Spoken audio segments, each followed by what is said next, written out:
लगभग 4-5 हजार साल पहले आयुर्वेद ने कहा था कि इंसान की खुशी उसके पेट के स्वास्थ्य से जुड़ी हुई है।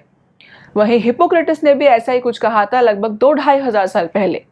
उन्होंने ये कहा कि इंसान की सारी बीमारियां उसके पेट से जुड़ी हुई है। हमें फाइनली ये समझ में आ गया कि वो ये कहना चाह रहे थे कि इंसान के शरीर के सभी मेजर सिस्टम जैसे कि nervous system, cardiovascular system, immune system उसके पेट के स्वास्थ्य से जुड़े हुए हैं। तो आइए आज हम मिलके एक रहस्य का पिटारा खोलेंगे और जानने की कोशिश करेंगे उस ऑर्गन सिस्टम के बारे में जो हमारे शरीर में सबसे महत्वपूर्ण है, यानी कि हमारे आंत। हम ये जानने की कोशिश करेंगे कि हमारे आंत का स्वास्थ्य एक्चुअली होता क्या है, इसकी जरूरत क्या है हमें, क्या हमारे आंत का स्वास्थ्य अच्छा है, और यदि नहीं तो उसे अच्छा करने के लिए हम क्या क्या कर सकते हैं। नमस्कार, स्वागत है आपका आपके YouTube चैनल पे जिसका नाम है माय एक्सपर्ट डॉक्टर।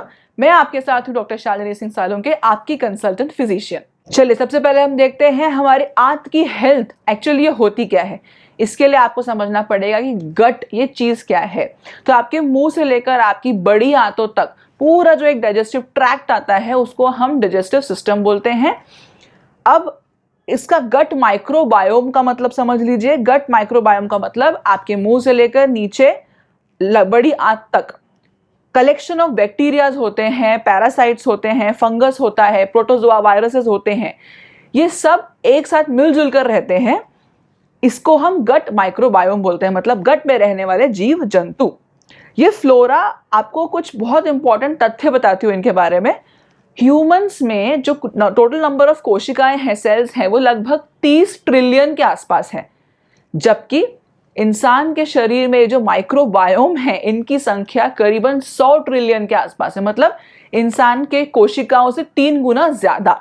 अगर इसको हम इकट्ठा करके वजन में नापने की कोशिश करो तो लगभग 2 किलो का वजन बैठेगा इनका। ये टोटल 5000 से ज्यादा स्पीशीज में हमारे शरीर में पाए जाते हैं। गट हेल्थ एक्चुअली होता क्या है? गट हेल्थ का मतलब होता है कि ये जो माइक्रोबायोम मैंने अभी आपको बताया है, ये जो पूरी प्रजाति हमारे शरीर में रहती है, ये सब बराबर काम करती रहे, इनका बैलेंस बराबर बना रहे और इनकी डाइवर्सिटी में कोई कमी ना आए। ये विभिन्न विभिन्न प्रजातियों के हमारे शरीर में मिलते रहे, इसी को हम गट हेल्थ कहते हैं। गट हेल्थ की माने हमारे आंतों की स्वास्थ्य की हमें क्या जरूरत है, इसकी क्या इंपॉर्टेंस है। एक चीज जो हम सब जानते हैं वो ये कि हम जो भी खाते हैं उसको पचाने का काम और पचा के जो न्यूट्रिएंट्स है उसको हमारे शरीर में अलग अलग भेजने का काम डाइजेस्टिव सिस्टम या हमारे आंतों का होता है। दूसरा महत्वपूर्ण काम जो बहुत ही जरूरी है वो ये कि ये हमारे इम्यून सेल्स होते हैं पूरी आंतों में, ये और हमारे गट माइक्रोबायोम, ये दोनों मिलके एक ऐसी इम्यून सिस्टम को रेगुलेट करते हैं जिससे कि इन्फेक्शन का रेट कम हो जाए, एलर्जी कम हो जाए, ऑटो इम्यून डिजीज कम हो जाए। अब इसको मैं थोड़ा विस्तार में समझाना चाहूंगी आपको। जो पूरी आंत रहती है, आंत की लाइनिंग में अंदर की जो लाइन रहती है उसमें माइक्रो ऑर्गेनिजम्स पाए जाते हैं, ये सारे जीव जंतु पाए जाते हैं। यहीं पे थोड़े थोड़े गुच्छों में लिम्फ नोड्स में लिम्फोइड टिश्यू पाया जाता है जो हमारे शरीर का इम्यून सिस्टम क्रिएट करता है। हमारे शरीर के पूरे इम्यून सिस्टम में से 70 से 80% यही पाया जाता है। अब ये जो बैक्टीरिया है ये कई तरह से हमारी मदद करते हैं। सबसे पहले ये इन ऑर्गेनिजम्स को और अपने खुद के सेल, सपोज हम जो खाना खा रहे हैं उस खाए हुए खाने में बाहर से विषाणु जीवाणु आ रहे हैं, बैक्टीरिया एंड वायरसेस, इनको टैग करने का काम कि ये बाहर से आए हुए हैं, ये हमारे गट के माइक्रोबायोम करते हैं। मतलब वो अपने खुद के शरीर के जो सेल्स हैं और बाहर से आने वाले सेल्स हैं उनको डिफ्रेंशिएट, उनमें अंतर करने का काम करते हैं ताकि हमारा इम्यून सिस्टम केवल बाहर से आए हुए जीव जंतुओं को मारे, अपने शरीर को नुकसान ना पहुंचाए। मतलब इन्फेक्शन कम हो और एलर्जी और ऑटो इम्यून जैसी बीमारियां कम हो। इसके साथ साथ ये माइक्रो ऑर्गेनिजम्स जो रहते हैं हमारे शरीर के अंदर, ये कुछ ऐसे तत्व बनाते हैं जो बाहर से आने वाले जीव जंतुओं को मारने का काम करते हैं, जैसे कि एसिडिक मटेरियल क्रिएट करते हैं हमारे पेट में, हमारी आंतों में। तो केमिकल प्रोसेस के द्वारा इन बैक्टीरिया और वायरस, बाहर से आने वाले बैक्टीरिया वायरस को मार देते हैं। अगर आपको हमारे द्वारा दी गई जानकारियां अच्छी लग रही हैं तो लाइक बटन दबाकर हमें प्रोत्साहित कीजिए, ज्यादा से ज्यादा लोगों के साथ शेयर कीजिए ताकि इससे उनका भी फायदा हो पाए। अगर आपको आपके स्वास्थ्य से रिलेटेड कोई भी क्वेश्चन है तो कमेंट बॉक्स पे डालिए, हम इसका आंसर जल्द से जल्द देने की कोशिश करेंगे। साथ ही साथ हमारे चैनल को सब्सक्राइब करना मत भूलिए और बेल आइकन दबाना मत भूलिए ताकि हमारे आने वाले वीडियोस के बारे में आपको नोटिफिकेशंस मिलते रहें। अब देखते हैं गट ब्रेन एक्सेस के बारे में।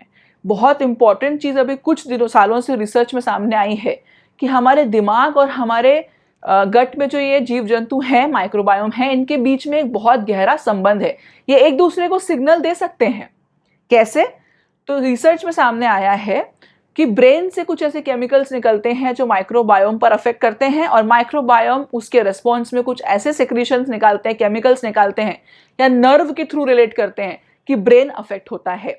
इसके एग्जाम्पल के तौर पे मैं आपको बताना चाहूँगी, जब भी हम स्ट्रेस में होते हैं, परेशान होते हैं, हमारा दिमागी संतुलन ठीक नहीं होता है, उस कंडीशन में हमें पेट में कुछ तो अजीब हलचल होती है, गुड़गुड़ जैसी होती है या कुछ तकलीफ होने लगती है, अंदर से अच्छा नहीं लगता। ये एक प्रिंसिपल है या एग्जाम्पल है गट ब्रेन एक्सेस का। उसी तरह अगर आपका पेट अच्छा नहीं होता, लूज मोशन है, कॉन्स्टिपेशन है, ब्लोटिंग है, तो आप दिमागी तौर से बहुत स्ट्रेस में रहते हो। ये दोनों ये चीज समझाते हैं कि गट ब्रेन एक्सेस एग्जिस्ट करता है और अफेक्ट भी करता है। रिसर्च में सामने आया है जिन लोगों के गट में माइक्रोबायोम अच्छे नहीं होते हैं उन लोगों को मेंटल डिप्रेशन, एंजाइटी और इस तरह की मेंटल इश्यूज ज्यादा होने के चांसेस रहते हैं। अब चलिए आगे बढ़ते हैं। ये जो माइक्रोबायोम हैं ये कुछ इस तरह के केमिकल्स या हार्मोन रिलीज करते हैं जो हमारे शरीर में बहुत इंपॉर्टेंट है हमारे सर्वाइवल के लिए। एग्जाम्पल देना चाहूंगी, ट्रिप्टोफैन। ये एक ऐसा अमीनो एसिड है, अमीनो एसिड प्रोटीन्स के तोड़ने से बनता है। हमने प्रोटीन खाया, वो टूटे, वो अमीनो एसिड में कन्वर्ट हुए। पहला है ट्रिप्टोफैन। ये ट्रिप्टोफैन सीरोटोनिन और मेलेटोनिन दो हार्मोन निकालता है जो हमारे शरीर को, हमारे दिमाग को खुश रखते हैं, और मेलेटोनिन नींद लाने का काम करता है, जैसा मैंने आपको पिछले बार बताया था। इंडोल 3 एसिटिक एसिड, ये अमीनो एसिड टूट के इंडोल 3 प्रोपियोनिक एसिड में कन्वर्ट होता है जो एक बहुत स्ट्रॉन्ग एंटीऑक्सीडेंट है।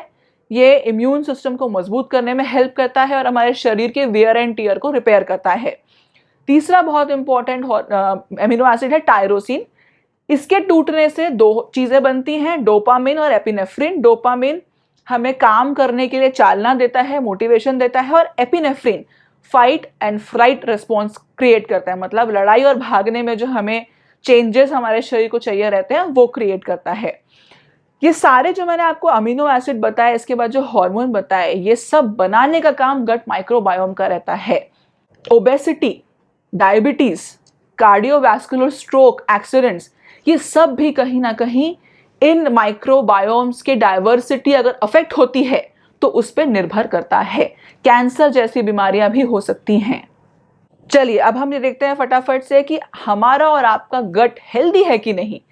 तो हेल्दी गट की निशानियां क्या क्या हैं? सबसे पहला, इंसान एनर्जेटिक रहता है, उसको बहुत कम बीमार पड़ता है। पेट और आंतों की तकलीफें जैसे कि ब्लोटिंग हो गया, एसिडिटी हो गया, अपचन हो गया, लूज मोशन हो गया, ये सब बहुत कम होते हैं, फ्रीक्वेंटली नहीं होते हैं उसको। दिमाग साफ रहता है, स्थिर रहता है। इमोशनली काफ़ी वेलबींग रहती है उसकी, खुश के टाइम पे खुश रहता है, दुख के टाइम पे दुखी रहता है। कांस्टेंट वेट रहता है, या तो फिर यदि कुछ खाया तो वेट धीरे धीरे बढ़ेगा, एक्सरसाइज की तो धीरे धीरे कम होगा, मतलब प्रोपोर्शनेट वेट चेंज होता है, या तो वेट कांस्टेंट रहता है। नींद काफ़ी अच्छी और सुकून भरी आती है।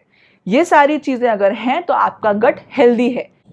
चलिए अब देखते हैं कि कौन कौन सी चीज़ें हैं जो हमारे गट के बैक्टीरिया को नुकसान पहुंचा सकती है, माइक्रोबायोम को नुकसान पहुंचा सकती है। पहली चीज़, अगर हम बीमार ज़्यादा रहते हैं तो। दूसरी, एंटीबायोटिक। आजकल हर तरह की तकलीफ के लिए हम एंटीबायोटिक खा लेते हैं कैंडी की तरह, बट ये आप ध्यान दीजिए, एंटीबायोटिक बैक्टीरियाज को मारती है, वो चूज नहीं करती कौन सा अच्छा है कौन सा बुरा है। तो हमारे पेट के जो अच्छे बैक्टीरियाज है जो हमारी मदद कर रहे हैं वो भी मर सकते हैं।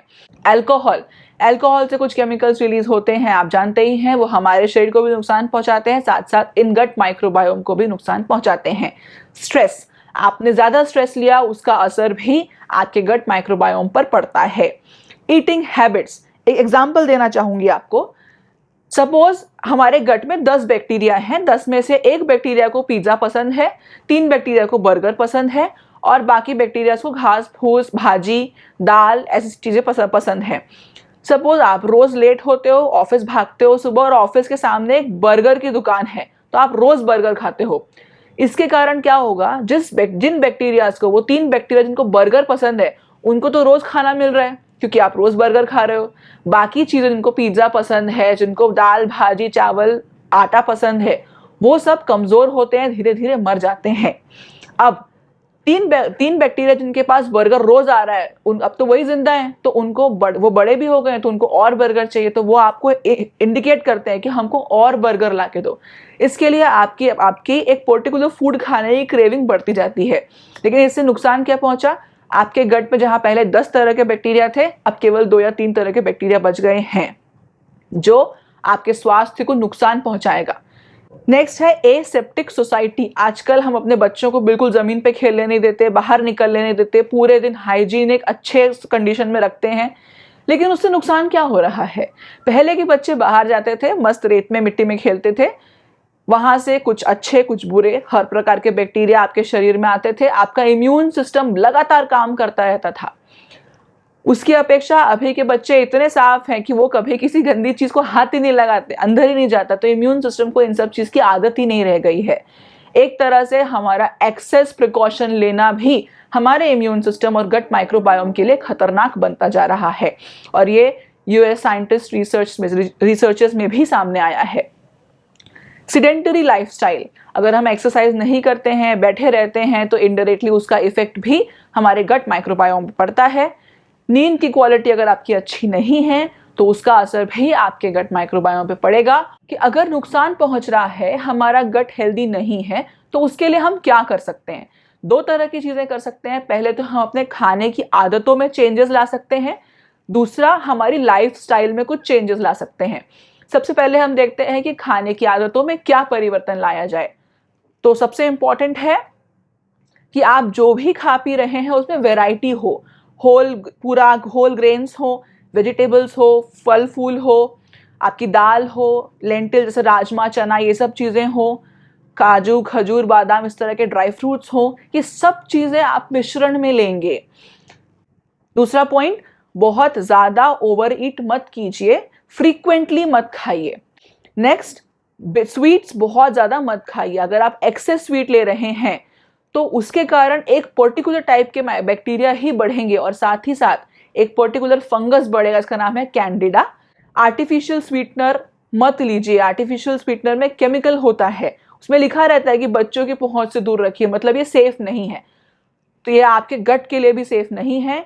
ये रिसर्च में सामने आया है कि इसको खाने के बाद अच्छे बैक्टीरियाज मर जाते हैं। आर्टिफिशियल स्वीटनर से दूर रहिए। लो फैट डाइट का कंजम्पशन कम कीजिए, क्योंकि अगर आप लो फैट डाइट खाएंगे तो आपको बार बार भूख लगेगी, आप ज़्यादा फ्रीक्वेंटली खाओगे, which is not good. Next is probiotics prebiotics. ये होते क्या है मैं वीडियो के आगे आपको बताऊंगी। एडिक्वेट अमाउंट में वाटर लीजिए, लगभग 10 से 12 ग्लास हर दिन का, चाहे तो आप 15 ग्लास तक भी ले सकते हैं, बट प्लीज़ पानी कम मत कीजिए, ये बहुत ज़रूरी होता है। अब हम देखते हैं हम अपनी लाइफस्टाइल में क्या क्या इंप्रूवमेंट कर सकते हैं। सबसे पहली चीज़, अच्छी नींद लीजिए, ये बहुत ज़रूरी है। अगर आपकी नींद अच्छी नहीं है तो पिछला वीडियो देखिए जो मैंने स्लीप पे बनाया था, 20 habits of good quality sleep, उसका लिंक आपको नीचे डिस्क्रिप्शन बॉक्स में मिल जाएगा, वो ज़रूर देखिए।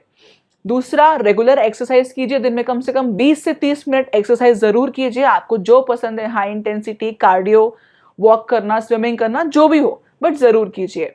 तीसरा, अननेसेसरी एंटीबायोटिक्स का कंजम्पशन मत कीजिए, अगर बहुत ज़रूरी है तभी लीजिए। चौथा, अल्कोहल मत लीजिए, इससे आपके गट माइक्रोबायोम मर रहे हैं। पांचवा, बच्चों को बाहर खेलने दीजिए, थोड़ा बाहर खेलेंगे तो उनके इम्यून सिस्टम को सवय रहेगी, आदत रहेगी बाकी बैक्टीरियाज या बाहर से आने वाले पार्टिकल से लड़ने की, उनको पहचानते रहने की। ठीक है। इसके बाद आपको स्ट्रेस दूर करना ज़रूरी है, इसके लिए रिलैक्सेशन या मेडिटेशन हर रोज़ करेंगे। अब देखते हैं प्रीबायोटिक और प्रोबायोटिक क्या क्या होते हैं। प्रीबायोटिक फूड मतलब ऐसी चीज़ें जो आपके गट माइक्रोबायोम को खाना देती हैं। ये ऐसे फाइबर्स होते हैं, कार्बोहाइड्रेट्स होते हैं जो आप डाइजेस्ट नहीं कर सकते, बट आपके माइक्रो ऑर्गेनिज्म जो हैं पेट के, वो बराबर डाइजेस्ट करते हैं और खुश रहते हैं। उसमें क्या क्या आता है, सबसे अच्छा एग्जाम्पल है बनाना। बनाना में इन्यूलिन नाम का एक केमिकल, एक कार्बोहाइड्रेट रहता है पॉली का, जो डाइजेस्ट होता है इन माइक्रोबायोम के द्वारा और उनकी खुराक बनता है। इसके साथ साथ हो गया आपका लहसुन, कांदा, होल ग्रेन्स हो गए आपके गेहूं, बाजरा, राय, जवार, ये सब, टमाटर और ब्रेस्ट मिल्क। इसके अलावा प्रोबायोटिक्स क्या क्या होते हैं? ये डायरेक्ट बैक्टीरिया या यीस्ट हैं जो खाने के साथ आपके मुंह के अंदर जाते हैं और पेट में जाते हैं। एग्जाम्पल क्या क्या है? दही। दूसरा, अचार। काफी सालों से इंडियन कल्चर में अचार का महत्व बहुत ज्यादा रहा है। हम उसको एक डब्बे में, बरनी में बंद करके रखते हैं, कैरी को, या बहुत अलग अलग सीजनल चीज़ों का अचार बनाया जाता है और उसको 1 साल, 2 साल, 3 साल खाया जाता है।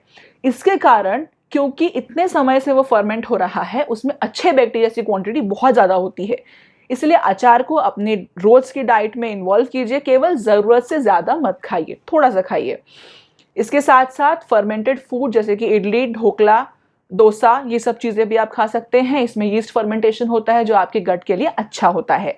कांजी हो गया, काफ़ी समय से रखा हुआ चीज़ हो गया, कड़वी chocolate, bitter chocolate, dark chocolates हो गई, ये सब प्रोबायोटिक के फॉर्म में आप कंज्यूम कर सकते हो। आपका गट का इम्यूनिटी इससे बना रहेगा।